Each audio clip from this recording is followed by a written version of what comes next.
Chers amis, bonjour. Le thème que je vais aborder dans cette petite vidéo d'aujourd'hui est assez grave, dans le sens qu'il est profond, il est assez sérieux. Aussi, vous me permettrez de ne pas trop utiliser l'humour pendant ce temps mis à part. Le sujet est trop important et trop grave. Ça, c'est la première chose. La deuxième, comme vous le savez, nous ne pouvons pas dire ce que nous voulons dans ces vidéos. Je n'explique pas. Pourquoi? Parce que j'ai envie que cette vidéo soit retransmise. Je suis donc obligé, par moments, de dire certains mots en bégayant ou en toussant. Bien. Ceux qui sont habitués aux réseaux sociaux comprendront ce dont je parle, facilement, les autres peut-être pas. Mais sachez que nous sommes désormais dans une période de temps où nous ne pouvons pas dire ce que nous désirons. En gros, la vérité est rejetée, le mensonge est élevé. Vous le savez, pour ceux qui ont réfléchi profondément à cette période que nous vivons maintenant, vous le savez, la liberté de penser est limitée, la liberté d'expression également, et beaucoup d'autres libertés. Ce ne sera pas le thème de ma vidéo, mais je voulais le dire d'entrée. Ne vous étonnez pas de ces deux choses. Voilà. Nous allons nous poser quelques questions importantes pendant ce temps de réflexion que j'aimerais avoir avec vous. Nous allons nous poser quelques questions. Comment se fait-il que tellement de chrétiens aient prié vis-à-vis de ce qui se passe maintenant? Je ne vous l'apprends pas. Nous sommes obligés de nous... Voilà. Il y a plein de choses que nous devons faire pour éviter d'attraper quelque chose d'autre. D'accord?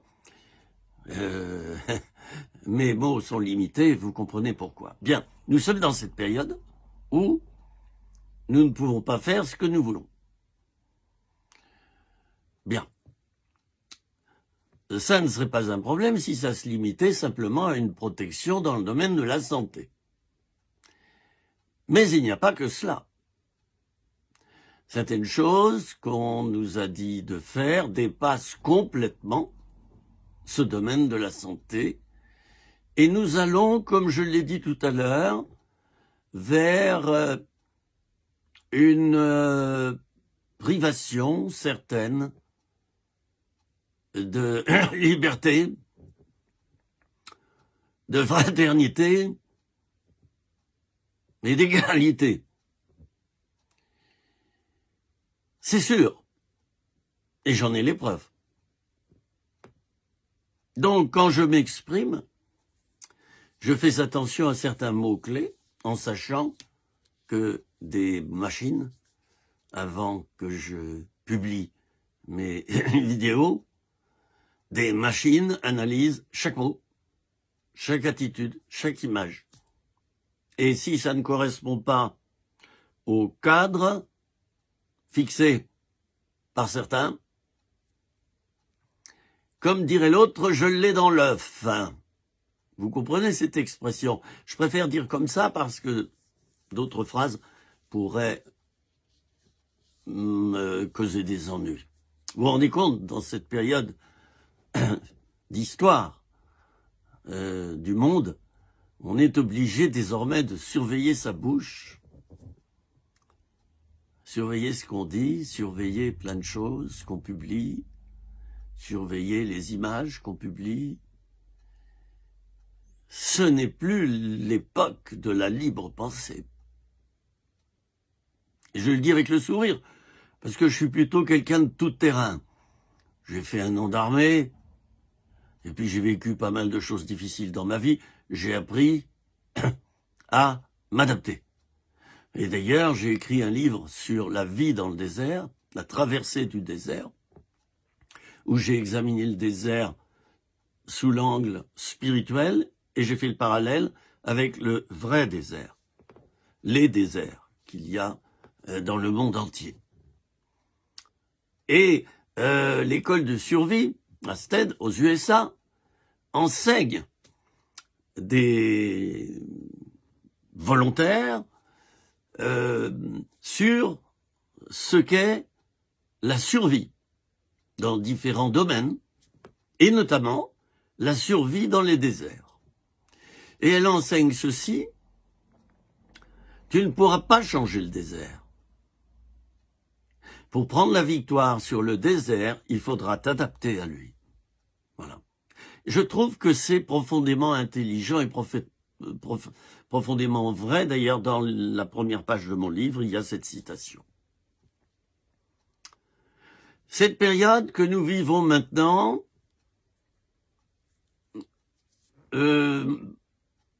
fait que nous n'avons pas la liberté de tout dire. Nous pouvons penser, oui, mais sans le dire. Alors moi, je vais essayer de m'adapter. Et je vous ai dit que quelquefois, j'aurais mal à la gorge, j'aurais des petites toux, et je vais parler un peu comme ça.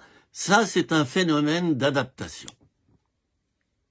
J'espère que vous me comprenez. Et qui permettra au beau de ne pas rejeter ce que je suis en train de faire maintenant. Bien. Alors donc, les questions que nous devons nous poser à l'heure actuelle, que nous nous posons à l'heure actuelle, mais enfin, pourquoi y a-t-il tant de chrétiens qui ont prié depuis 1 an pour ces gros problèmes de santé s'en aillent et pour que Dieu intervienne? Pourquoi Dieu n'a-t-il pas répondu? Alors certes, il a répondu dans tel ou tel endroit, à des prières locales, mais au niveau national, il semblerait que Dieu n'ait pas éloigné, vous voyez quoi, ce gros souci majeur que nous avons à l'heure actuelle et à cause duquel nous devons rester chez nous à certaines heures, nous protéger, voilà. Bien. Je vais pas parler de maquillage là. Ah si, j'ai eu quand même une pointe d'humour. Alors pourquoi est-ce que Dieu n'a pas répondu globalement? Et au niveau planétaire, Dieu semble sourd. Et vous savez, il y a eu des élections dans un grand pays formé d'États récemment. Et les chrétiens avaient prié pour que, celui qui était en place reste, parce que c'est lui qui se rapprochait le plus de la prise de mesures assez conformes à la parole de Dieu. Je n'ai pas dit que son programme était parfait et que l'homme était parfait. Loin de là. Mais j'ai dit qu'entre les deux candidats, quand on étudiait leur programme, il y en a un qui était plus proche de la vérité biblique, de la volonté de Dieu, que l'autre. Et ceci sans prendre parti pour tel ou tel bord politique plutôt qu'un autre. C'est pas ça qu'on a examiné, ce sont les programmes, ce sont les mesures qui sont prises à l'échelle planétaire, puisque vous savez que ce grand pays a quand même une influence majeure sur les autres États et sur le monde entier. C'est comme ça. C'est comme ça, c'est la réalité. Alors je reviens à ceci, il faut s'adapter. Et s'adapter à tout ce qui se passe en ce moment, ne pas prendre peur, surtout pas, puisqu'on nous inocule la peur. Mais à fond la caisse, pour mieux nous... voilà. Il faut surtout pas avoir peur. Au contraire, chantonnez, chantez, priez. Non, tu ne passeras pas par là. Tu ne passeras pas par ici. Dans la prière, on le demande au Seigneur de ne pas être atteint. Et c'est bien. Bon, il nous faut nous adapter en ce moment. Ne pas devenir mélancolique, ne pas déprimer, ne pas avoir peur, parce que ça c'est le piège de l'ennemi, et c'est ce qu'il attend, pour mieux nous désarçonner. Et je parle là aussi de l'ennemi spirituel, Satan. Pas peur, c'est ce que je dis à mon chien quand je dois le soigner de quelque chose. Il n'est pas content, et il bouge, je l'immobilise, je lui dis pas peur. Il comprend, et ça va mieux.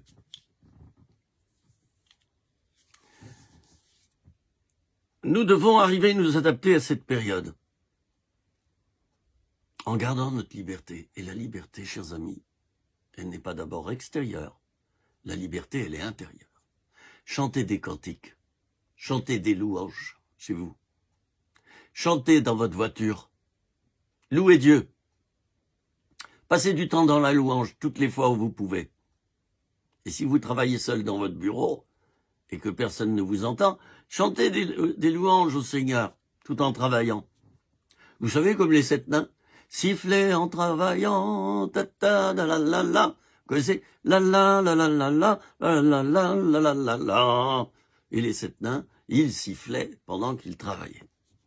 Et je vous conseille, chers amis, de rester en prière dans vos journées, de beaucoup louer le Seigneur et de beaucoup vous réjouir. Réjouissez-vous dans le Seigneur. Ça, c'est marqué plusieurs fois dans la Bible, qui est la parole de Dieu. Il faut s'adapter. Et pour s'adapter, il faut aller à contre-courant d'un certain état d'esprit. Comme je vous l'ai dit, la liberté, elle est intérieure. Et même si tu étais en prison, tu pourrais être libre dans la mesure où tu as ta liberté intérieure. Je l'ai vécu. J'étais complètement libre. Je dépassais complètement les barreaux de ma cellule. J'étais libre. Et ceux qui me visitaient me disaient, c'est incroyable, tu es joyeux, tu sembles libre, et c'est toi qui nous réconforte, nous qui te visitons. Oui, on me l'a dit plusieurs fois. J'avais acquis ce degré de liberté. Si Christ vous a franchi, vous deviendrez réellement libre, réellement libre. Le mot le plus important là-dedans, c'est réellement. Parce qu'il y a plusieurs sortes de liberté.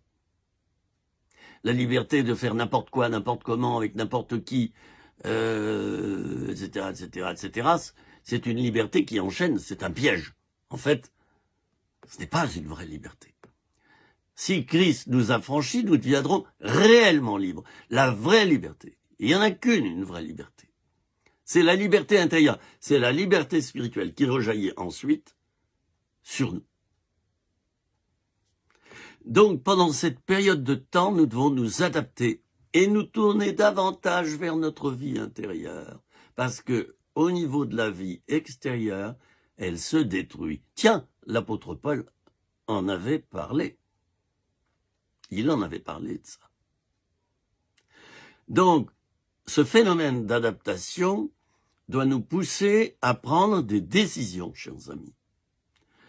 De lire davantage la Bible et de mieux la connaître, de prier davantage et de nous réjouir. La joie de l'Éternel sera votre force, a dit Jésus. Enfin, a dit Jésus. On le retrouve plusieurs fois, ce groupe de mots, dans la Bible. La joie nous est donnée par le Saint-Esprit. La joie, c'est un fruit de l'Esprit, de même qu'il y a 9 dons spirituels, il y a un certain nombre de fruits de l'Esprit, dont la joie si tu t'entretiens dans la joie intérieure toute la journée, parce que tu sais que Jésus est là, parce que tu sais qu'il te protège, parce que tu sais qu'il te bénit, tu seras protégé de beaucoup de choses, de l'angoisse, de la peur, de la crainte, de la dépression, de la monotonie, du découragement, etc., etc., etc.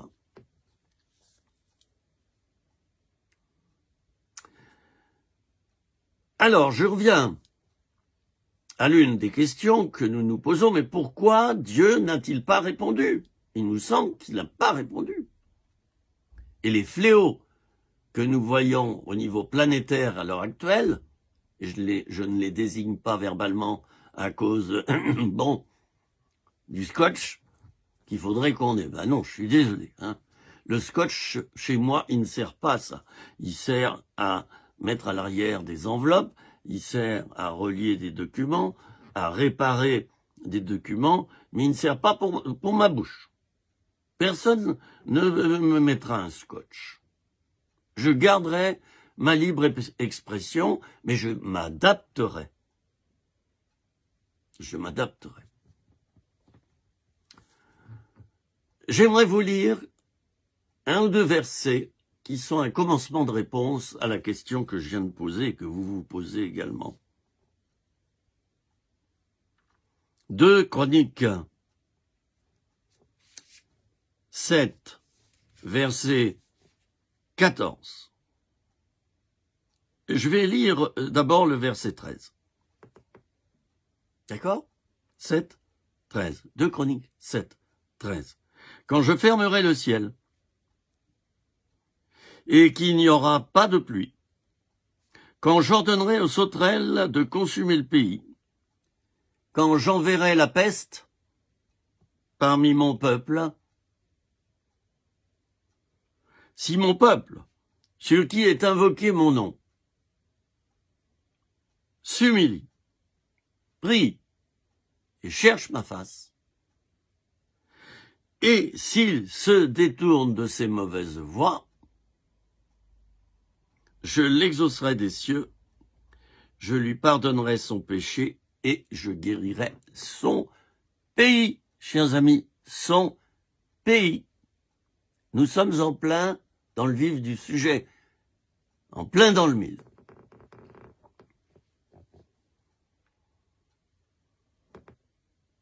Nous avons là, ici, une recette. Par rapport à, je vais utiliser le mot peste, d'accord? Ça vous gêne pas? Par rapport à cette peste que nous avons maintenant. Si j'utilise ce mot, ça ira. Les petits trucs mécaniques qui moulinent ma vidéo avant sa parution, le mot peste, ils s'en désintéressent complètement. Par contre, d'autres mots, alors il ne faut surtout pas les prononcer, chers amis, parce que vous allez contre la pensée unique. C'est terrible. Vous allez contre la pensée qu'il faut avoir de nos jours. Une seule pensée. La pensée unique.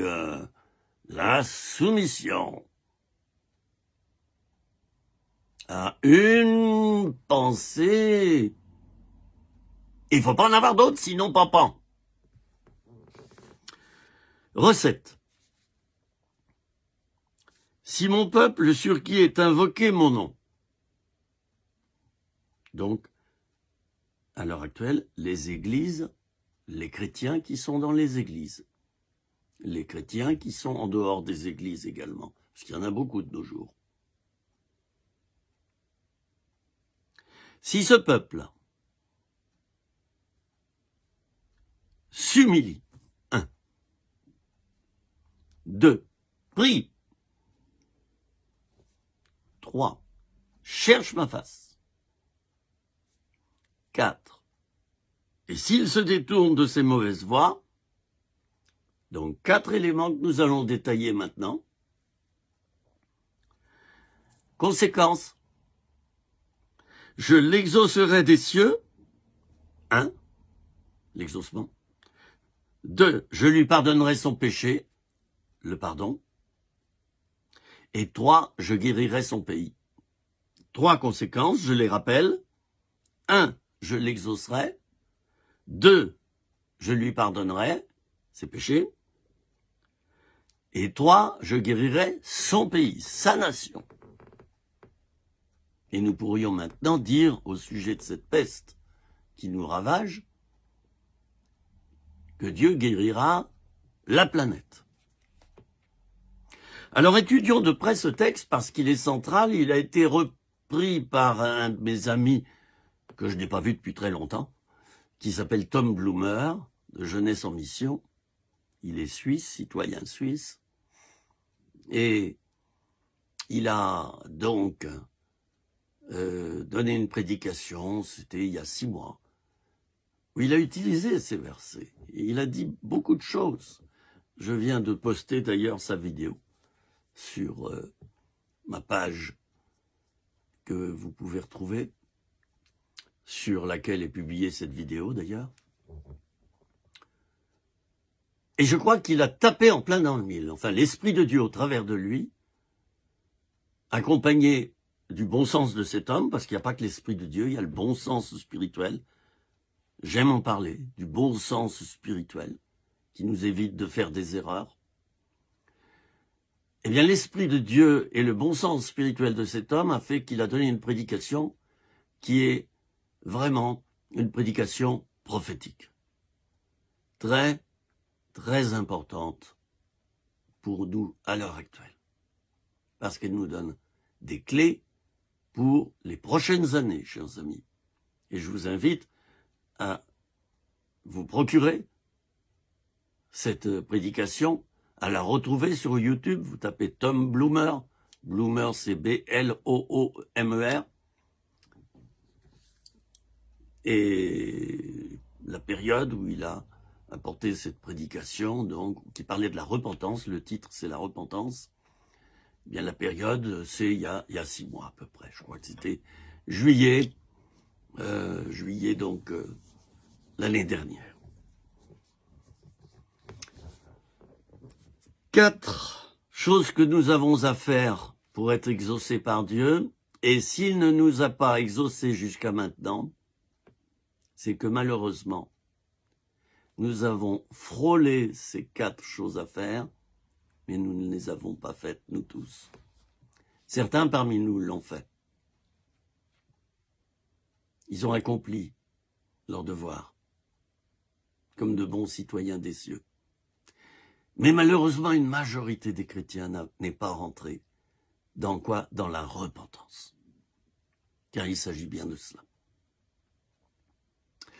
Et le résultat des votes dans ce grand pays dont je parlais tout à l'heure, moi je vous dis franchement que quand j'ai prié, je connaissais déjà le résultat à l'avance. J'ai dit, Seigneur, mais pourquoi? Et le Seigneur m'a répondu. Il m'a dit, c'est à cause du péché de mon peuple, qui ne s'est pas repenti profondément. Alors je vais permettre à l'adversaire de prendre du terrain. Et peut-être que ça les fera réfléchir. 1 mois avant, je connaissais le résultat des courses. J'ai pas voulu en parler. Mais je le savais. D'ailleurs, je l'ai dit à certains de mes meilleurs amis. J'ai dit, moi, je pense que... Voilà. Puis en effet, ça s'est passé comme nous savons que ça s'est passé. Et Dieu le permet à cause du péché du peuple, chers amis. C'est comme ça. Et là, lorsque je parle du péché du peuple, je parle du péché planétaire, mes amis.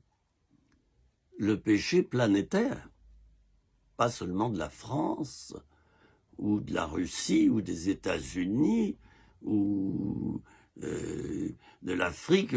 Je parle des péchés du peuple de Dieu mondial. Parce que le peuple de Dieu n'est pas passé par les étapes que je viens de nommer, les 4 étapes. Ça a fait basculer le monde dans les ténèbres. Et moi, je le savais, un mois à l'avance, je me suis dit, bon, vous savez pourquoi j'ai rien dit? par rapport à ce résultat que tout le monde voulait avoir vite. J'ai rien dit parce que Dieu pouvait changer sa décision si le peuple de Dieu s'humiliait au dernier moment. Mais il ne s'est pas humilié.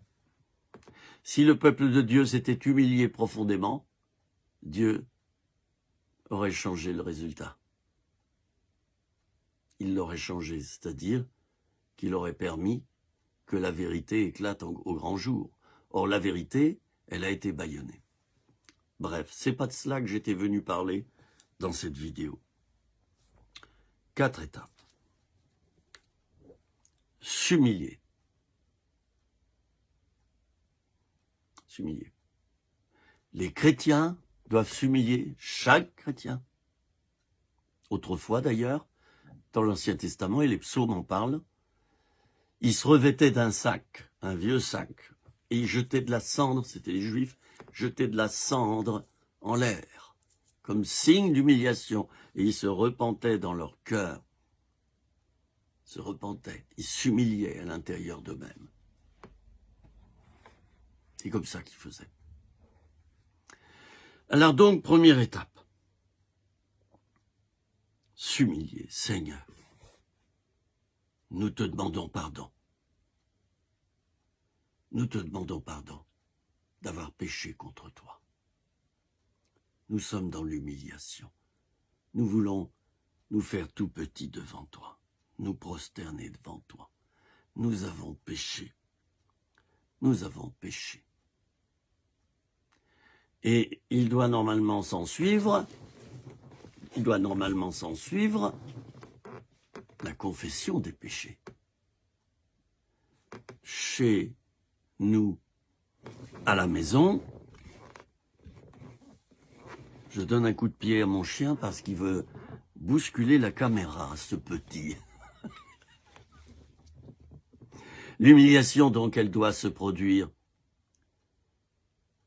à la maison, quand on est seul, puis en famille, et puis c'est l'Église tout entière à laquelle nous participons, qui doit elle aussi se mettre à genoux et s'humilier. Et la confession des péchés doit être faite oralement, y compris et en premier les pasteurs, c'est-à-dire moi.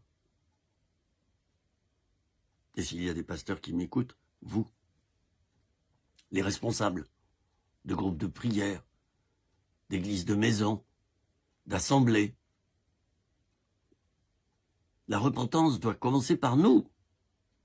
Et je l'ai dit, si le réveil qui était tellement annoncé depuis des années n'est pas arrivé en France, s'il n'est pas arrivé, c'est parce que les responsables, les pasteurs, les prêtres ne se sont pas humiliés, mais ont péché devant l'Éternel, soit volontairement en faisant la sourde oreille, soit en n'écoutant pas le Seigneur, soit en prenant des décisions inverses à celles du Seigneur. Ben oui, parce que entre deux décisions très spirituelles, il n'y en a qu'une qu'il faut prendre. Si on doit choisir entre les deux, il n'y en a qu'une qu'il faut prendre, c'est celle que Dieu nous indique. Et c'est là le piège. Plus on monte haut dans le spirituel, plus on doit faire des choix importants et graves. Et entre deux solutions qui sont chacune spirituelle, il n'y en a qu'une qu'il faut choisir. Eh bien, nous les pasteurs, quelquefois nous avons pris les mauvaises décisions. Non pas des décisions iniques, mondaines, mais nous n'avons pas pris la décision que le Seigneur aurait voulu nous montrer. Et voilà pourquoi le réveil est toujours à la porte, mais ne se produit pas. Voilà pourquoi moi j'ai décidé de ne plus aller dans certaines grandes pastorales, rassemblements de pasteurs en France, parce que toujours j'entendais le même disque. Le réveil arrive, préparons-nous. Et on invite des grandes vedettes pastorales venant d'Angleterre, des USA, venant de tel pays, et allez, voilà, il va nous indiquer la bonne recette. La bonne recette, chers amis, elle n'a pas été encore décrite et donnée dans ces pastorales. C'est tout le monde à genoux, les pasteurs en premier. Repentance, jeûne, repentance de cœur. Quand j'ai vu que tout cela n'était pas annoncé, excusez-moi, mais au bout de 35 ans, j'ai décidé de ne plus perdre mon temps et de passer du temps dans la prière et le jeûne pour cela, pour que ça change. La repentance, chers amis, elle arrive sur la base d'une conviction de péché. Alors évidemment, si les pasteurs n'ont pas de conviction de péché, ils ne vont pas se repentir. Conviction de péché à cause de quoi? Du carriérisme, de l'arrivisme, du légalisme, du pharisaïsme et de quantité d'autres choses. Le fondamentalisme, le sectarisme, la violence verbale, l'esprit de contrôle, les abus spirituels, etc., etc. La liste est longue des péchés que nous commettons en tant que pasteurs. Parce que quand je dis les pasteurs, je me mets dedans, chers amis. Et j'aimerais vous dire que je suis passé par la repentance. Ça a pris du temps. J'ai humilié mon cœur devant Dieu. J'ai pardonné à des personnes que je n'avais pas pardonnées. J'ai changé d'état d'esprit. La repentance, c'est avant tout un changement d'état d'esprit. Il faut qu'il croisse, dira Jean-Baptiste, et que moi je diminue. C'est ça la repentance. Beaucoup de pasteurs ne veulent pas prendre connaissance des abus spirituels qu'ils commettent. Excusez-moi, c'est dur à entendre, mais je vous l'affirme après 40 années de ministère. Le pasteur en général a raison, article 1. Je ne généralise pas, attention. Il y a des excellents pasteurs selon le cœur de Dieu. Article 1, le pasteur a toujours raison. Article 2, en cas d'erreur, d'abus, de péché du pasteur, reportez-vous à l'article 1. Voilà ce qui se vit dans nos églises, et principalement dans nos églises évangéliques que je connais le mieux, mais pas seulement, dans les églises catholiques, dans les églises de toutes sortes de confessions. C'est général. Et de temps en temps, il y a des péchés qui sont dévoilés, publiquement. Des scandales, des gros scandales. Parce que, justement, la repentance ne s'est pas faite. Alors, pour se repentir, il faut bien sûr avoir une conviction de péché. Et pour avoir une conviction de péché, il faut déjà se poser une question. Est-ce que ce que je fais est juste ou non? Est-ce que ça représente quelque chose qui va contre Dieu ou non? S'il n'y a pas cette remise en question, la conviction de péché ne descendra jamais. Et moi, je vous dis que dans beaucoup d'endroits, dans beaucoup de pastorales, dans beaucoup d'églises, il n'y a pas cet état d'esprit de remise en question. Celui qui remet en question le pasteur ou l'église est considéré comme un diviseur, un critiqueur, un destructeur. Il faut faire démissionner ce membre et le foutre à la porte. Je décris ici la réalité et tout ce que j'ai vu et entendu pendant 40 ans.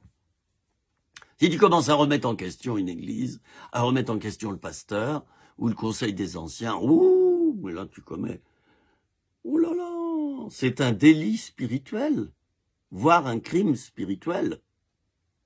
Voilà ce qui se passe dans nos églises. Globalement, ne vous sentez pas offusqué, ami pasteur, si vous savez que vous, votre église, n'est pas dans ce cas. Je l'admets. D'abord, je ne suis pas votre juge. Ce que je fais ici dans cette vidéo, ça s'appelle du discernement. Et croyez-moi que si je discerne vers l'extérieur, j'ai commencé par un discernement intérieur, à me remettre en question, moi, à voir les péchés que j'avais commis, à voir ce qui n'était pas en ordre dans ma vie. Sinon, je serais un pur hypocrite. Et vous pourriez le penser. Avec raison. Remise en question d'abord. Est-ce que ce que je fais est juste? Seigneur, je suis pasteur de cette église que tu m'as prêtée. J'en suis le gestionnaire. Pas seulement financier, mais spirituel. Eh bien, Seigneur, je te donne la permission de tout chambouler dans cette église. Je te donne la permission de me dire, de nous dire à nous, l'équipe pastorale, ce qui ne va pas, ce qu'il faudrait transformer, ce qui va bien, ce qui va pas bien, voilà. Voilà cet état d'esprit. Malheureusement, cet état d'esprit n'est que trop rare. Et voilà pourquoi la conviction de péché dans les milieux pastoraux ne peut pas descendre. On ne se met pas à genoux. Les pasteurs sont amenés à confesser leurs péchés à voix haute devant les membres de leur assemblée. Et si les pasteurs le font, les chrétiens de l'assemblée vont le faire également.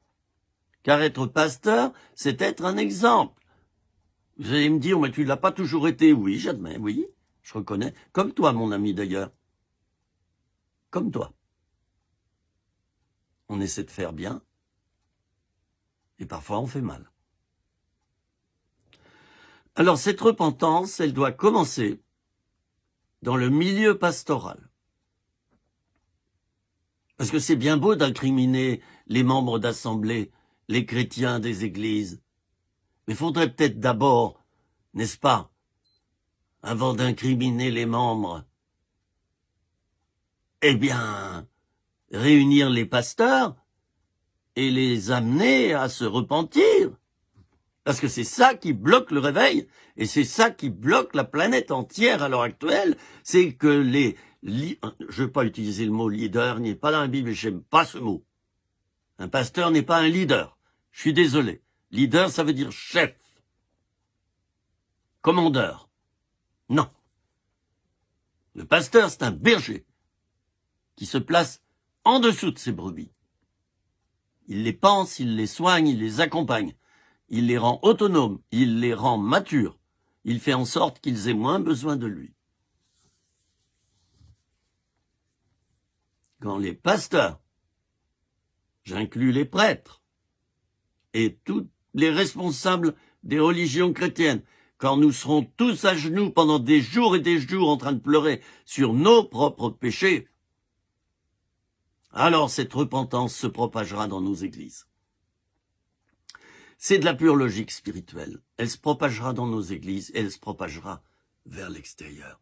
Et il y aura beaucoup de conversions. D'ailleurs, un réveil, ça veut dire quoi? Ça veut dire qu'il y avait eu un éveil d'abord, puis il y a le réveil qui est venu. Chaque matin, nous nous réveillons. C'est-à-dire que nous étions éveillés la veille. Nous nous sommes endormis, mais nous nous réveillons. Les pasteurs doivent se réveiller d'abord de leur sommeil spirituel et surtout de leurs abus spirituels, mes amis. Ça, c'est un point crucial dans nos assemblées à l'heure actuelle.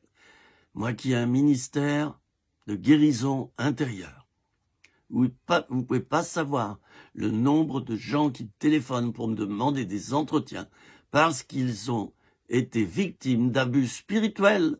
Et il y a certaines assemblées que je ne nommerai pas ici, et c'est pas mon rôle, et ça serait pas bien de le faire d'ailleurs. Il y a certaines assemblées qui accumulent abus spirituel sur abus spirituel, mais par devant ça chante des cantiques, et l'assemblée grandit et tout va bien, alléluia, chez nous, on n'a pas de problème. Un jour, Dieu va peser tout cela. C'est comme le salaire, ça vient en fin de mois. Le salaire pèse si tu as travaillé ou non pendant le mois écoulé, et si tu as travaillé normalement, eh bien tu reçois ton salaire en fin de mois. Dieu va envoyer sur nos pasteurs, nos églises et sur nos chrétiens un esprit d'humiliation et de repentance. Il est là, mais pour l'instant, il ne peut pas rentrer parce que les portes sont fermées. Les portes des cœurs sont fermées. Et en premier, nous, les pasteurs. Nous, les pasteurs. Nous bloquons le réveil. Et cela, j'en suis sûr, ça fait plusieurs dizaines d'années que j'y ai réfléchi. Et je m'inclus dedans, chers amis. Parce que par moments, je n'ai pas écouté Dieu. Et j'ai désobéi à Dieu. Et j'ai pas écouté. Je me mets en premier dedans. Croyez-moi, avant d'annoncer cette parole. Sinon, c'est pas la peine de prêcher aux autres ce qu'on ne vit pas ou ce qu'on ne fait pas. Pas la peine. C'est du toc. Et puis s'il n'y a pas d'amour, dira l'apôtre Paul, 1 Corinthiens 13, tu es une cymbale qui retentit. Bon, là, je suis pleinement dans l'amour, dans tout ce que je dis. J'en veux à personne. J'ai aucune amertume. J'ai que des vœux de bénédiction envers nous tous, envers vous qui m'écoutez, envers vos responsables spirituels. Que cela. J'en veux à personne. C'est pas d'amertume. C'est important, ça. Très important. S'humilier, prier. Bon, je vais pas trop m'étendre dessus. On sait ce que c'est que la prière. Prière personnelle, prière en groupe. Le fait de parler à Dieu et le fait que Dieu nous réponde. La prière, c'est dans les deux sens. Hein. Il y a Dieu qui nous prie de faire quelque chose, parfois. Nous, on le prie de faire quelque chose, mais lui aussi. Et notamment, son premier désir, à l'heure actuelle, c'est « repentez-vous, repens-toi ». Il nous prie aussi, lui. Y avez-vous pensé? Moi, j'y ai pensé. Troisièmement, s'il cherche ma face, chercher la face de Dieu, c'est prendre du temps devant lui. Prendre du temps. Passer des heures. Passer des nuits s'il le faut. Et là, il se passe quelque chose. On insiste. On est comme cette femme qui a touché le vêtement de Jésus par derrière. Elle était atteinte d'une perte de sang. Elle n'a pas osé l'aborder de face, puis il y avait tellement de foule autour d'elle.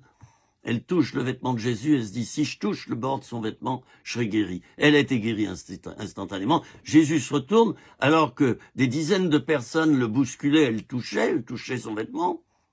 Et il dit, quelqu'un m'a touché. Ça veut dire quoi? Mais quelqu'un m'a touché, qui avait une demande spirituelle, et tout de suite je l'ai capté. Voilà, Jésus regarde d'abord à celui qui fait quelque chose de spirituel par rapport à lui. S'humilier, prier, passer du temps devant lui, donc chercher sa face. Et se détourner de ces mauvaises voies. La repentance inclut une remise en ordre pratique sur le terrain. On va demander pardon, on va prendre le téléphone, on demande pardon, on répare. Si on a volé de l'argent, on va rembourser l'argent. Si on a injurié quelqu'un, on lui téléphone, on dit pardon, c'était faux, je demande pardon pour le mal que je t'ai fait. Si on a commis des abus spirituels, on va vers les personnes auprès de qui on a commis un abus spirituel et on va demander pardon. Et surtout, on change. Il faut se détourner des abus spirituels en tant que pasteur. C'est bien beau de proclamer repentance, mais il faut se détourner. J'ai commis un certain nombre d'abus spirituels dans ma vie et je crois pouvoir dire aujourd'hui que je m'en suis détourné. Et j'ai des témoins d'ailleurs qui pourraient vous l'affirmer. Il faut se détourner. Il faut réparer. Recoudre. Ça prend du temps. C'est inclus dans la repentance. Donc, 4 choses qui vont en amener 3 autres, je vous l'ai dit. J'exaucerai, je pardonnerai et je guérirai le pays. Tout est dit. Tout est dit, chers amis. Tiens, voilà la couverture de ma Bible. Hein. Je vous en avais montré une autre, ça c'est une Bible de travail, mais ma Bible qui m'a suivi partout, sur tous les continents, c'est celle-ci. Voilà, et je l'aime beaucoup. Et cette Bible, je l'ai achetée en 1975. C'est vous dire qu'elle est sous forme de parchemin. Mais elle est annotée, il y a plein de notes dedans. Je pourrais prêcher pendant des jours et des jours, rien qu'avec cette Bible, tellement elle est annotée. Mes amis, n'hésitez pas à revoir cette vidéo s'il le faut. Faites-la écouter à d'autres.